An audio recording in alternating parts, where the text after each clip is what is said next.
Yeah, Alex, we'll talk about the push double team.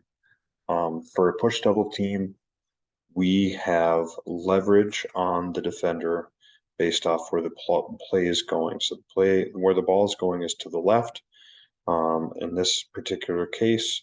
So, and we're responsible for our right gap, so we're blocking back. So this would be a pull play, or the play could be going to the right, but the ball's being ran where we have leverage.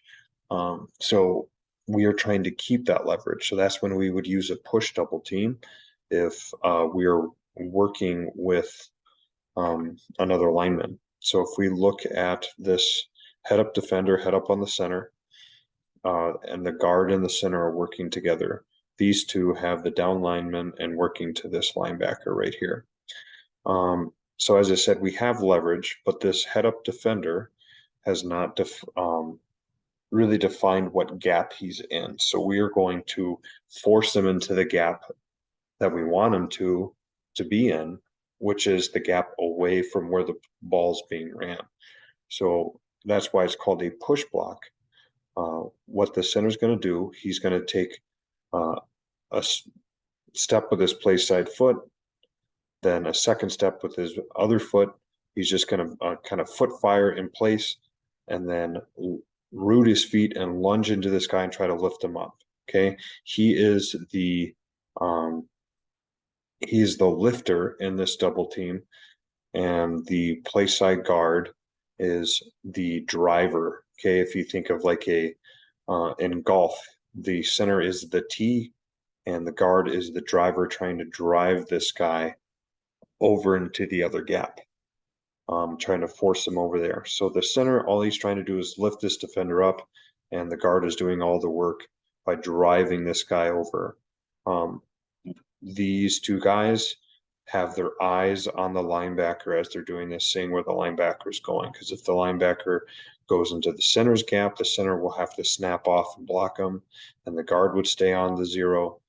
Or if this linebacker flows over the top, then the guard would have to snap off and block him, and then the center would throw this guy, the zero, into his gap. So we'll watch an example of this. So this is, we're running dive. So we're running the play to the left, but the ball is being ran. Is it going to work? There we go. So the ball is being ran on the inside here. And we're looking at this double team right here. So as you can see, the guard has a guy head up and the center is working with him. So this would be, the guard would say push to 24, push to 24, because that's the guy that they're working to. The guard, all he's worried about is lifting this defender up. He'll take 2 steps, lift this guy up and try to drive him straight back. The center will come down, put his hands on the hip of the defender and try to shove him over into the guard's gap as he works up to the linebacker. Now, like I said, these two guys have to have their eyes on the linebacker. Okay. If the linebacker goes into the guard's gap, the guard has to come off, snap off, and the center stays on the down lineman. Okay. If we get this push to happen where this guy gets over there and the linebacker flows over the top, then the center will be getting off. So let's watch the play. Okay. Now notice the guard steps with his inside foot. I think that's because he knew this guy was slanting inside, which is okay. He's just trying to stay square on this defender. Notice he's nice and square. He's lifting, but notice that their eyes are on the linebacker. I wish they were a little bit lower, but the double team is nice and tight. Okay, let's watch the center. The center is going to gallop down. He's going to take a step with his near foot, gather with his back foot, and then lunge into this guy's hip with his third step. He's galloping down, putting his hand on the hip, trying to shove this guy over into the guard's gap, trying to create lateral movement if he can. But now notice what happens. The linebacker triggers into the guard's gap. So the guard snaps off and then the center stays on. Okay. But notice where the ball is being ran. The ball is being ran right off of their butt. and they are maintaining leverage. They're trying to create lateral movement and maintain leverage so the ball can be ran inside of them, just like what's happening right there. Okay. See if we have another example of the push block here.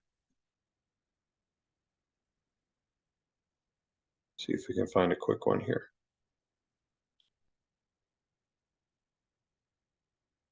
Okay, here's a good example here. We're going to watch the center and the guard again.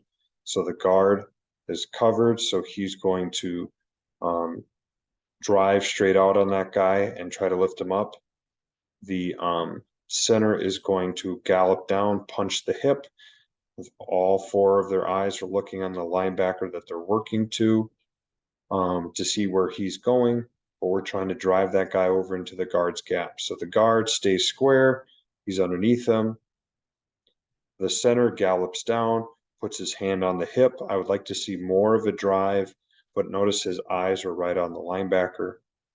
The linebacker flows over to the top to his gap, so he comes off. He could have stayed on that block a little bit more because notice the guard loses leverage. Okay, he needs more of a push to try to get that guy over there. But he does a good job coming off on the linebacker when he needs to. So that is the push block.